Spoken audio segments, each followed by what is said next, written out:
Hello, Illusions. How you guys are doing today? And today, we're doing chapter 400, the big 400 of Hunter x Hunter. So exciting. Also, real quick, before I continue on, I actually have like a new like microphone, so I'm actually trying to like work it out and stuff. So if I sound like a bit weird sometimes, or like I sound pretty loud sometimes, it's probably why. Also sorry about the last video, with like the music and stuff. Like I didn't know it was that like loud. Like I tried like correcting like in editing and did the best I can do, but yeah. So yeah, let's get the show on the road. And basically this chapter we basically come back to Finks and Phaeton, which is pretty interesting, so cool. So yeah, it starts off with Finks and Phaeton. They're basically scouting out the room with Finks End, or they're trying to scout out the room with Finks End because they believe they're on like the same floor as the hidden room now, they think, or at least close to it. And basically, yeah, they tried to do things, um, basically, I didn't know that things had good end because apparently that's really draining and really hard ability on the Nen user. So things that it's like pretty hard with like many people around. He actually needs to like concentrate like a lot and obviously I to can't actually use use his big end effectively. Best I can do is And scope he's out really a small good area at it, like beds. but he just needs like a lot of concentration. And it's quite interesting because I thought about like Nobunaga, because Nobunaga he can only like use his end like up to the range of his sword like length, where he can extend it out, which is pretty short. But then you have somebody like and then God like Xenozordic Killua's grandfather, he can like use his end up to like what 300 like meters or something like that in the anime said. So like it's kind of crazy how different people with the massive end can like use it effectively. It's kind of interesting. But yeah, while they discuss that, Nobunaga catches up with them, and they say that that he barely has been gone for like 10 minutes, which is pretty interesting because like it seems so much longer than that. Not because last chapter was like a week ago, but like even in the world. But you know how anime time goes sometimes. Like let's not talk about like the past invasion back in the Command arc. Where, the whole like invasion like what took on to like 5 minutes or like even less than that. I think everything was like happening at the same time, which is so crazy. But yeah, anyway, they talked about that, and basically they talked about also since they're together, it might be easier to have Franklin with them, and they actually talked about women together on tier 2 from Franklin if they find him and come across him. That's Which it'd be really good because they had the strength in numbers. It also be really good to see him because last time we saw him, he's basically by himself, just chilling, saying he's just basically gonna wait until like somebody comes to him, like a someone come to him. So he's just gonna chill. I actually hope that we actually see more troop members actually, but I actually kind of doubt that since we're back with the princess now, because we actually just had this whole like extended like kind of like a mini arc with like the troop, and by the end of this chapter, not in the end like badly, after this part, we basically go back to the prince shenanigans and Kurapika and stuff like that. So I think we're gonna stay with them for like a while since we've been like it's been like a long time since we been away from them. But yeah, after that, we actually see Six Prince Tyson again. Tyson, the smaller girl. She's one of the younger princes. And it's really interesting to see her again. She's so cute and adorable. I doubt that she well, actually I don't know. Actually, see with this new information, she actually might have like a hidden like possibility to actually win with her, because we meet before we get to that, we meet her bodyguards, and at first when they were introducing the bodyguards, I was so confused at what was going on. But I saw this like alien one saying they came from like another planet and they're guarding her. I was like, wait, what? Like I thought like Togashi was like confirming like aliens for a second. Wait a minute. Hold on. Are we back up onto the Secession War floor? Oh my god, even more characters. Ooh, robot. I am the Prince of Planet Mizuni in the SBR Nebula. I can dare to search for a wife. Are you serious? Wait a minute, what? This is a what? Huh? This is an interesting group of characters. Hello? But then it was like later like revealed on no, it's just them playing for her. It's like just not playing for her. Following the Book of Tyson and stuff like that. I was like, oh, okay. Because I was about to say, like, I was so like hyped. I was like, wait, Togashi, what are you doing? Bombshell to bombshell. Actually, I wouldn't put it past him to actually, introduce aliens at some point, That'd be really interesting. Anyway, but yeah, besides that, no, it was just basically I'm just looking for her, and I really do like Tyson. She's like a really interesting character. Like I said, she actually might have a chance more than we thought so, because actually she's actually with Tsunabe, and Tsunabe is actually the guy who actually taught Kurapika and them. About Tyson? And yeah, they're together right now, and it seems like Tsunabe might be actually influenced under the Book of Tyson now, because he's getting more closer and more close to her. Actually, we're actually unaware if he actually like read it or not, but yeah, he seems really like into it, and they both talk about the idea of like maybe have the Book of Tyson being read and shared to the princess not the princess but the king's banquet, to the king and like other people, and it being read in front of them, which is really interesting because that means they can get like a lot of insane followers. Like imagine like the Book of Tyson is spreading throughout the ship, and like this like little innocent girl might have like best chance out of anybody. Like imagine she gets like some more amazing end users under the Book of Tyson. So like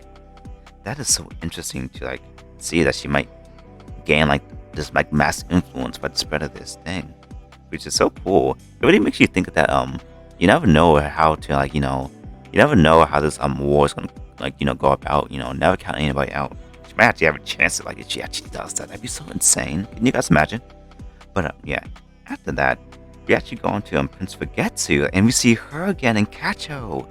And more importantly, Kacho's like a Nenbeast. So if you guys don't know, Kacho's like a Nenbeast. Came to play like a couple chapters ago when Kachow actually tried to die when Fugestsu and her actually got help from like Melody and like the other bodyguard. I forgot his name. I think he died. Trying to help them, but Kachow and Fugestsu actually escaped. Those two escaped actually, and they were unsuccessful because apparently the game has this nun curse around the ship, like it won't let you leave the ship if you do, you'll die. And thankfully to the door ability, Few got out, I think. Kachow was devoured, but Few doesn't know that it was a nun beast who came through the door, which is so interesting. And her nun beast functions just like if nothing's like wrong, like she didn't tell Few if she's like the real part's dead or not. Like it's just like Kachow. I don't know if it's like I don't know how it works. If like her consciousness like moved on to this nem beast, is this the nem beast like perfectly like replicating her? Like we don't know. Like so interesting how Nen works. And especially because technically it's post-mortem Nen. If you think about it, because Kachow had to like activate it by like dying. And I actually want to bring on the post-mortem Nen in a bit, because we actually find out Kachow after like talking to the mom queen. I forgot the queen's name. Queen Sacho, I believe. Queen Sacho knows that Kachow died somehow. I don't know if off screen or off panel, like maybe Kachow told her, but yeah, she somehow knows that she's dead, and she's very worried about this too.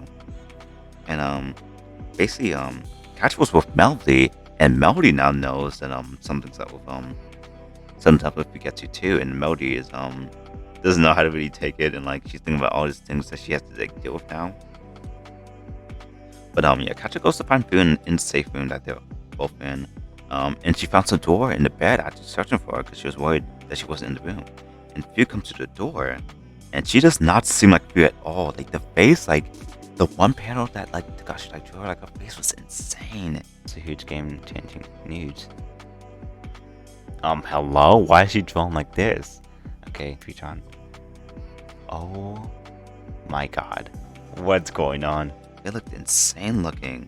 Like, oh my god, like it looked so crazy. And like you kind of find out later that like she's being like she has like a nun curse around her. Like Few has a nun curse around her. She has these like beasts around her, and they're sucking like her nun or her life force away.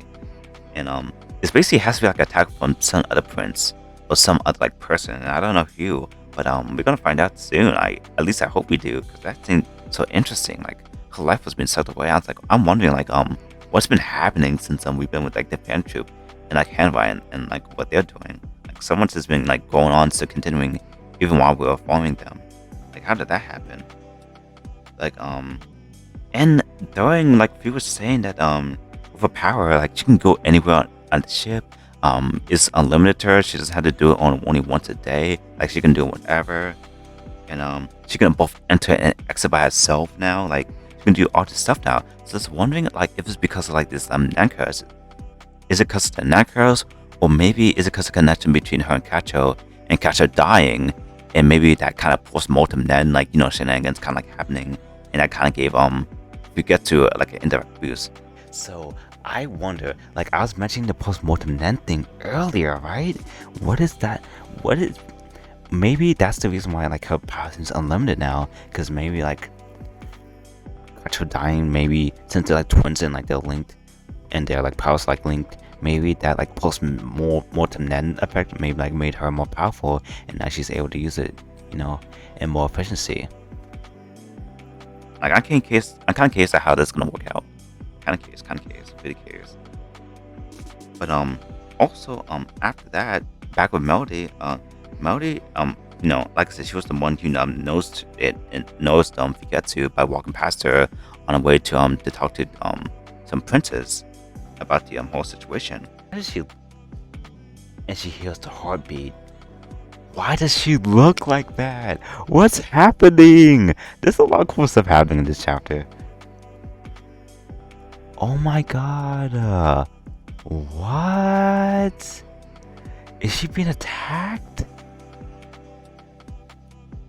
During the time when Kachow actually told her about the situation, with this man, I don't know, Kizaru, I don't know who he is. I'm kind of unfamiliar if you know him or not. Kizaru lied about like loving like Melody and stuff like that, and like he got very suspicious and stuff. So Melody might think that he might be working with like another like prince or something. So I just kind of like want to mention that too, because that was kind of like a weird exchange. Kind of like what I'm kind of wondering what he's still. We probably have seen it before. I probably just don't remember. It's just been like a long time. I had to do research, about that, afterwards. But yeah, Melody goes to this room, with guards and stuff, with plexiglass, kind of like a jail room. When people come see loved ones, they talk to him through the plexiglass. And guess what? It's actually Prince Sanglei, which is so interesting. And basically they talk about Melody's flute power, because he knows, and a lot of other people know on the first floor that Melody has this cool power, and she was like responsible behind that whole like thing that happened that day, because Melody actually was the one to distract a lot of people while like a lot of stuff happened.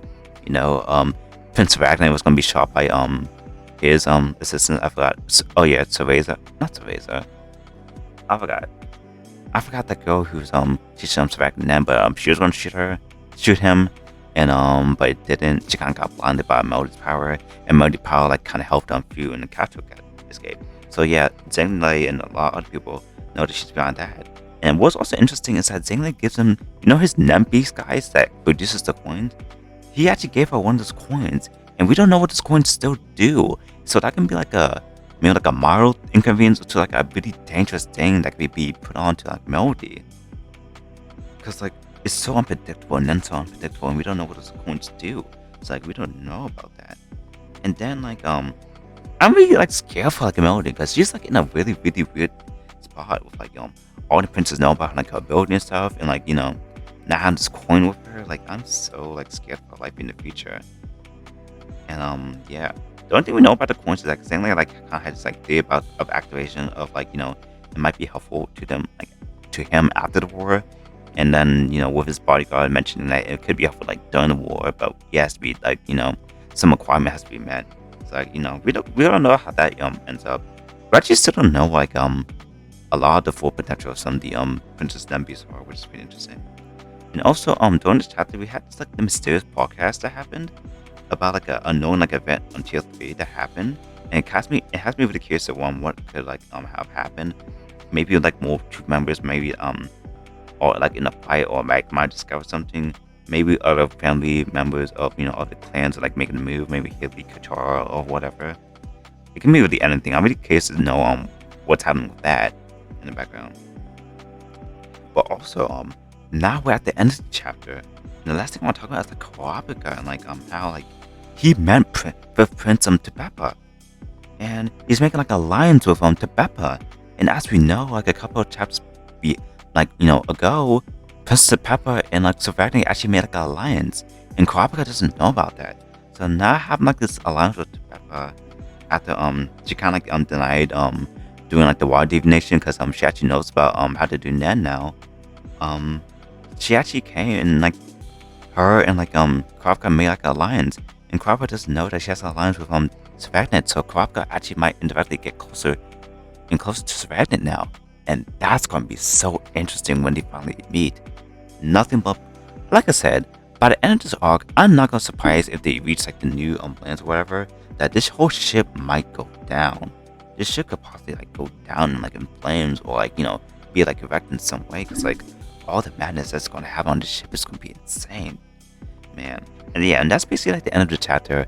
And wow, last chapter before the little small break we're gonna have, because at the end, Togashi and Stat basically tells us that they're really interested in still continuing the manga, and still interested in working on Hunter to the completion, which is really good. But however, they're going to like kind of ditch the weekly format and might do something else. So I'm thinking maybe like bi-weekly or monthly or annually, which I am more than okay with. Like Togashi, take your time with like the quality that you're still like producing, even with how you feel. And you've been doing this like to week now. Even though they've been prepared in advance, but been released week to week now. Like it's so crazy. But yeah, like thank you Togashi for everything that you've like done so far. Like definitely take your rest for the holidays, and like for how long you need. Luckily they said by this news it's not gonna be like the other hiatus, so it might be shorter. It might be shorter, guys, but we might just be going to monthly now, which is really cool. I really don't mind it. So yeah, that's basically all what I have to say for now. And yeah, I'm gonna see you guys later, the Illusionites. Please like, comment, and subscribe down below. Since we're not gonna have chats for like a while, I'm still gonna do like my gaming and and other stuff like that, and other reactions to other things. But chapter reviews, probably gonna be on for maybe like a short time to a while, due to like this whole like new change. But like I said, I don't care. Like take your time, Togashi. But yeah, see you guys. Bye.